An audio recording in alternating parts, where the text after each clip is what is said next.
Hello बच्चों, मैं हूँ आपकी हिंदी टीचर और मेरे क्लास में आप सभी बच्चों का हार्दिक स्वागत है।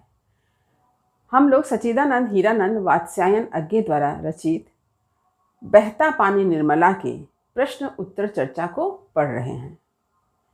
इस प्रश्न उत्तर चर्चा के भाग 1 से संबंधित वीडियो जो है वह मेरे चैनल पर अपलोड हो चुका है और लिंक डिस्क्रिप्शन बॉक्स में दे दिया गया है और मैं उम्मीद करती हूँ कि आप लोगों ने उसे ज़रूर देखा होगा। तो चलिए, भाग 2 के अंतर्गत मैं जिन प्रश्नों की चर्चा कर रही हूँ वे सारे प्रश्न इस तरह से हैं और उसके उत्तर भी मैं आप लोगों को एक एक करके बताऊंगी। देखिए, 21 नंबर प्रश्न है, असम का क्या अर्थ है? देखिए, असम यानी न सम, यानी कोई भूभाग अगर समान ना हो तो उत्तर क्या है? असम का अर्थ है वह भूभाग जो समतल ना होकर ऊंचा नीचा हो। 22 नंबर प्रश्न देखिए, स्वर्ण से जुड़े असम राज्य के कुछ स्थानों का नाम लिखें। उत्तर है सुवर्णश्री, सोना भारती, सोनारी। यहाँ पर मैंने जिन 3 नाम का उल्लेख किया है ये आपके पाठ में ही है, तो यदि आप पाठ को पढ़ते हैं तो क्या करेंगे, आप वहाँ पर अंडरलाइन कर लेंगे ताकि आपको यह बात हमेशा याद रहे और स्पेलिंग भी खूब अच्छी तरह से देख लेंगे। 23 नंबर, असम को और किस नाम से लोग पुकारते हैं? उत्तर है सोनार असम या सोने का असम। जैसे बंगाल को कहते हैं ना सोनार बांग्ला, यानी सोने का बंगाल। 24 नंबर, अंग्रेजी की किस कहावत का लेखक ने उल्लेख किया है, उसका क्या अर्थ है? इस कहावत को किस उद्देश्य से उद्धृत किया? देखिए, ये प्रश्न जो है काफ़ी इंपॉर्टेंट है और ये हो सकता है आपके लॉन्ग आंसर टाइप में भी पूछा जा सकता है, तो इसका उत्तर जो है थोड़ा विस्तृत है। देखिए, उत्तर क्या कहावत है पहले देख लीजिए। एक कील की वजह से राज्य खो जाता है। इसका अर्थ यह है कि युद्ध के मैदान में यदि एक कील घोड़े की नाल से खुलकर गिर जाता है तो घोड़ा तेज दौड़ने में असमर्थ हो जाता है और इस कारण एक राजा को युद्ध में पराजय का मुंह देखना पड़ता है, उसके हाथ से उसका राज्य निकल जाता है। तो आप लोगों ने ध्यान दिया होगा कि घोड़े के पैर के निचले हिस्से में एक यू शेप का एक नाल लगाया जाता है, जिस कारण घोड़ा जो है आराम से दौड़ सकता है। जैसे कि समझ लीजिए कि हम लोग चप्पल पहनते हैं, जूता पहनते हैं, क्यों? ताकि हम लोग रास्ते में आराम से चल सकें। तो वहाँ पर भी घोड़े के पैर के निचले हिस्से में नाल लगाया जाता है, लोहे का होता है। इसे कैसे लगाया जाता है? कांटे की मदद से। यदि एक कांटे भी उस नाल से खुलकर गिर जाए तो क्या होगा?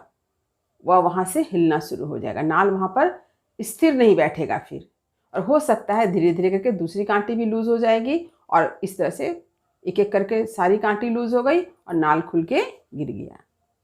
अब क्या होगा? घोड़ा तेज दौड़ नहीं पाएगा और इस स्थिति में राजा को युद्ध हारना होगा, क्योंकि घोड़ा ही तेज नहीं दौड़ रहा है, घोड़ा चल ही नहीं पा रहा है, तो राजा फिर कैसे युद्ध करेंगे? राजा को आता है बहुत अस्त्र चलाना, लेकिन युद्ध में घोड़े का भी बड़ा महत्व होता है, क्योंकि घोड़ा ही तो राजा को यहाँ से वहाँ, राजा को जहाँ जाने की इच्छा होती है राजा जो है घोड़े की सहायता से ही तो जाता है। तो इस तरह से एक राजा को युद्ध हारना पड़ जाता है, यानी एक कील का बहुत महत्व है। यानी हमारे जीवन में छोटी छोटी बातों का विशेष महत्व होता है, यह बात यहाँ पर बताई गई है। जैसे अगर किसी नाव में अगर एक छेद हो जाए तो नाव डूब जाती है।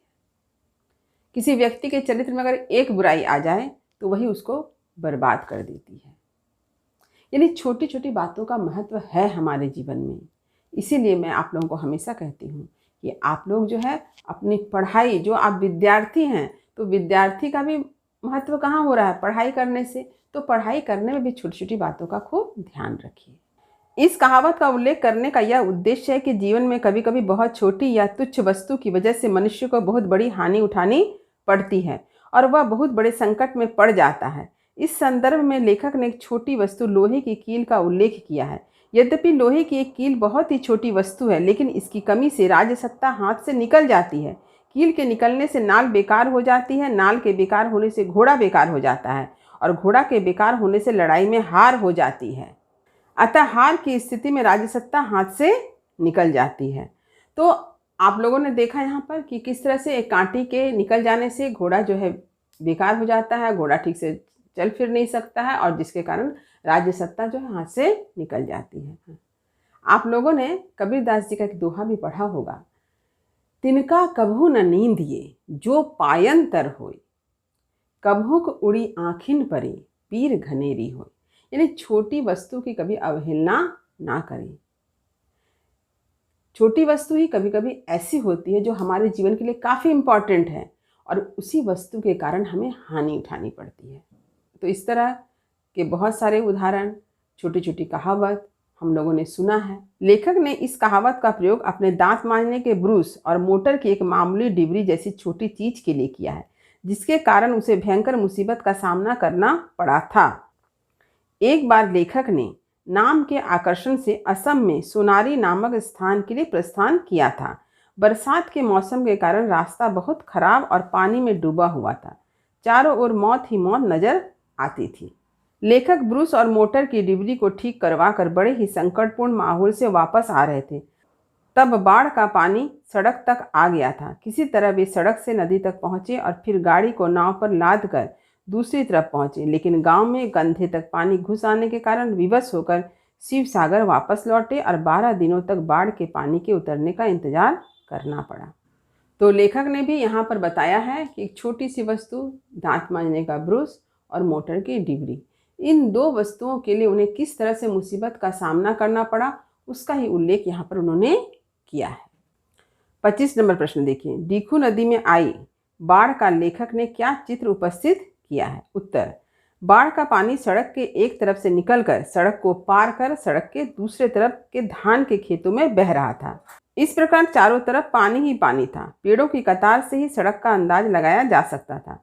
सड़क के दोनों ओर जो पेड़ थे उनमें कईयों पर सांप लटक रहे थे। तो लेखक ने यहाँ पर जो बाढ़ का चित्र उपस्थित किया है उसमें बताया है कि एक तरफ है नदी और दूसरी तरफ है धान का खेत। जब नदी में पानी बढ़ गई तो वह पानी सड़क को पार करके धान के खेत की तरफ बहने लगी। अब चारों तरफ पानी ही पानी हो गया। सड़क पर भी पानी है, धान के खेत में भी पानी है और नदी में तो पानी है ही। अब रास्ता का अंदाज कैसे लगेगा? तो रास्ता का अंदाज लग रहा है पेड़ों की कतार को देखकर। जैसे सड़क के किनारे हम लोग क्या देखते हैं, पेड़ लगाया जाता है, तो पेड़ की कतार को देखकर लेखक अंदाज कर सक रहे हैं कि ये सड़क है। और इसके साथ ही साथ उन्होंने क्या बताया है कि सांप जो है पेड़ों पर लटक रहे हैं, यानी सांप भी बचना चाह रहे हैं। जब बाढ़ आ गई है तो सांप जिस बिल में रहते हैं वहाँ भी पानी भर गया है, तो बिल से सांप निकलकर कहाँ लटक रहा है? पेड़ पर। 26 नंबर प्रश्न देखिए, शिव सागर से सोनारी को दूसरी सड़क कहाँ से होकर जाती थी? उत्तर है चाय बागानों से होकर। रास्ते में एक नदी भी पड़ती थी। 27 नंबर प्रश्न देखिए, लेखक स्वर्ग नसैनी पर कितने घंटे बैठे रहे? स्वर्ग नसैनी का क्या अर्थ है? उत्तर है आधा घंटा। स्वर्ग नसैनी का अर्थ है स्वर्ग ले जाने वाला यान। यहाँ पर उन्होंने अपने मोटर को ही स्वर्ग नसैनी कहा है। 28 नंबर प्रश्न देखिए, लेखक स्वर्ग नसैनी पर बैठे क्या कर रहे थे? उत्तर है लेखक ने अपनी जीप को स्वर्ग नसैनी कहा है। तो यह इंपॉर्टेंट हो गया कि जीप को स्वर्ग नसैनी कहा है। अब देखिए, जब बाढ़ के कारण सुनारी का सड़क मार्ग बंद हो गया था और एक दूसरा रास्ता भी था सुनारी जाने का, और यह रास्ता चाय बागानों से होकर थी और रास्ते में एक नदी भी पड़ती थी जिसे नाव से पार कर सुनारी पहुंचा जा सकता था। लेखक ने यह तय किया कि वे इसी नदी के रास्ते से सुनारी जाएंगे, अतः उन्होंने अपनी जीप नाव पर चढ़ाई, पर नदी का कगारा ऊंचा था, उतारा के लिए तख्ती भी फिसल गई, नाव दूर हट गई, जीप आधी पानी और आधी किनारे गिरी। ऐसे में लेखक को यह प्रतीत हुआ कि उनकी जीप स्वर्ग नसैनी है, क्योंकि परिणाम उन्हें कुछ समझ में नहीं आ रहा था कि क्या अंत होगा। यानी लेखक ने क्या किया था, अपने जीप को नाव पे चढ़ा दिया और नाव जो है किनारे की तरफ चली, और नदी का जो किनारा है वो बड़ा ऊंचा है, कगारा यानी किनारा। अब वो जीप को कैसे उतारेंगे? तो उन्होंने एक लकड़ी की तख्ती लगा दी। तख्ती लगाने से क्या हुआ, जीप का जो भारी वजन था उसके कारण जो है वह तख्ती फिसल गई। अब लेखक की जीप जो है आधे पानी में है, आधे नाव पे है। लेखक करे तो क्या करे? तो इसलिए लेखक को कुछ समझ में नहीं आ रहा है। तो उन्हें लग रहा था कि अब वो स्वर्ग की यात्रा करेंगे, इसलिए उन्होंने अपने जीप को स्वर्ग नसैनी कहा है। यानी उन्हें लग रहा था कि अब उनका अंत हो जाएगा। 29 नंबर, वे किस भाषा में लोगों को समझाने की कोशिश करते हैं? उत्तर है असमिया, हिंदी, बंगला की खिचड़ी भाषा में। 30 नंबर, सिर पर भूत सवार होने का क्या अर्थ है? उत्तर है धुन सवार होना। जैसे कोई व्यक्ति किसी काम को करने के लिए क्या करता है, जिद कर लेता है, तो हम लोग क्या कहते हैं, देखो इसके सिर पर भूत सवार हो गया, तो इसका अर्थ हुआ धुन सवार होना। 31 नंबर देखिए, हठधर्मी का अपना अनूठा रस होता है, आशय स्पष्ट करें। उत्तर है हठधर्मी का अर्थ है अपने हठ या इच्छानुसार कार्य करने की जिद। जो इस जिद के अनुसार कार्य करने के लिए कृत संकल्प है वही हठधर्मी है। हठधर्मी का अनूठा रस होता है और वह है जिद पर अड़े रहने के अनोखे अहंकार की तुष्टि। अपने अहंकार की तुष्टि से हठधर्मी को बड़ा आनंद मिलता है। 32 नंबर प्रश्न देखिए, हठधर्मी का प्रयोग किसके लिए हुआ है? उत्तर है हठधर्मी का प्रयोग लेखक के लिए हुआ है। लेखक को नाव पर मोटर चढ़ाकर नदी पार करने की जिद से उत्पन्न अहंकार की तुष्टि का अनोखा रस मिल रहा था। हठधर्मी माने जिद। 33 नंबर देखिए, अंत में लेखक ने क्या किया? तो अंत में लेखक रात में शिव सागर पहुंचे। वहां पर एक सज्जन ने ठहरने की जगह दी, भोजन बिस्तर का प्रबंध भी कर दिया, पर दांत का ब्रूस तो किसी से उधार नहीं लिया जा सकता था। इसलिए सवेरे सवेरे चलकर 128 किलोमीटर दूर, देखिए कितना दूर जा रहे हैं, 128 किलोमीटर दूर डिब्रूगढ़ पहुंचकर ब्रूस खरीद कर मुँह हाथ धोया, कमीज व पैंट खरीद कर कपड़े बदले, साथ ही एक कंबल खरीदा। यानी जिद का नतीजा आप देख रहे हैं कि जिद करने का परिणाम क्या हुआ, छोटी वस्तुओं से कैसे हानि उठानी पड़ती है।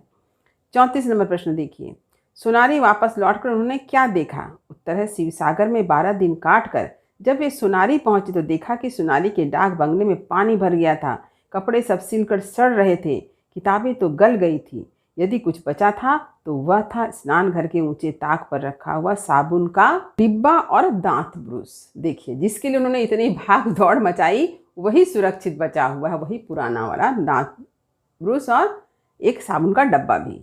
35 नंबर प्रश्न देखिए, कल्पना के चरणों से यात्रा करने का क्या अर्थ है? उत्तर है लेखक ने अपने पूरे जीवन में काफ़ी यात्राएं की है, पर अधिकांश यात्राएं उन्होंने कल्पना के चरणों से की है।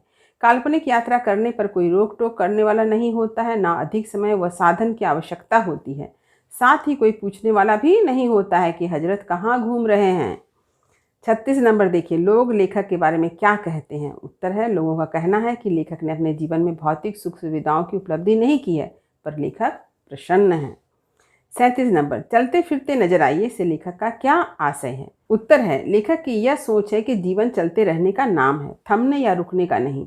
यह उनका जीवन दर्शन है। वे चलना फिरना यानी गति को जीवन स्वीकार करते हैं, क्योंकि थमना या रुकना तो मृत्यु है। हम सभी को यह जानना चाहिए कि जब तक हम चल फिर रहे हैं तब तक हम जीवित हैं। चलना फिरना जीवंतता की पहचान है कि हम जीवित हैं। कौन नहीं चलता है? जो मर जाते हैं, जो लाश है वो नहीं चलते हैं ना। तो इसीलिए हमेशा चलते फिरते रहना है, हमेशा जीवन में कुछ ना कुछ करते रहना, यानी गति ही जीवन है। जीवन चलने का ही नाम है। 38 नंबर प्रश्न देखिए, रमता राम किस संदर्भ में कहा गया है? उत्तर, रमता राम का प्रयोग लेखक ने गतिशील रहने के संदर्भ में किया है।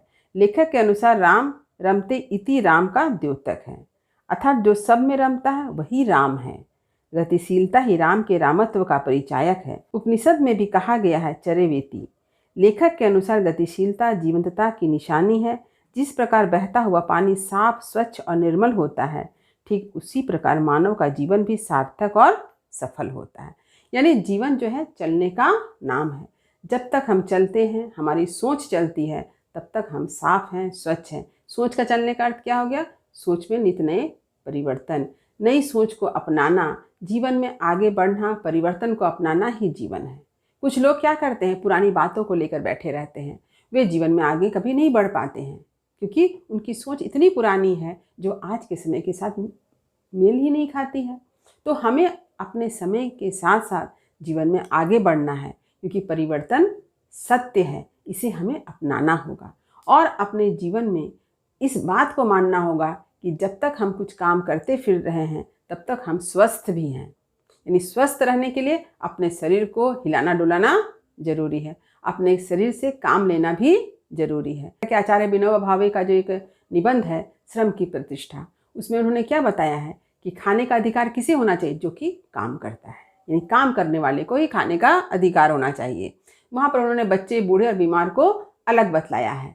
लेकिन अगर स्वस्थ व्यक्ति कोई है तो उसे अवश्य काम करना चाहिए। काम करने से क्या होता है, हमारा मन भी जो है वो भी स्वस्थ होता है, हमारा दिमाग भी स्वस्थ होता है। हम जो है गलत नहीं सोचते हैं किसी के बारे में, क्योंकि हमारा शरीर थक जाता है और थका हुआ मनुष्य क्या है, सोता है। वो किसी दूसरे के बारे में गलत सोचने के उसका समय ही नहीं है। तो यानी जीवन में हमें हमेशा चलते रहना चाहिए। गतिशीलता ही जीवन का एक नाम है। तो उम्मीद करती हूँ कि आज मैंने जिन प्रश्न उत्तर की चर्चा की है ये आपको अच्छी तरह से समझ में आ गया होगा। यदि कहीं कुछ समझने में दिक्कत हुई है तो कमेंट अवश्य करें। मैं आपके हर प्रश्न का उत्तर यथासंभव अवश्य दूंगी। वीडियो को लाइक करें, सभी पढ़ने वाले विद्यार्थियों में इसे शेयर भी जरूर करें। जो बच्चे मेरे चैनल पर नए हैं वे चैनल को सब्सक्राइब करना ना भूलें ताकि हर नए वीडियो का नोटिफिकेशन उन्हें समय समय पर मिल सके। तब तक पढ़ते रहिए, जीवन में आगे बढ़ते रहिए। मेरी शुभकामनाएं आप सभी बच्चों के साथ है। धन्यवाद।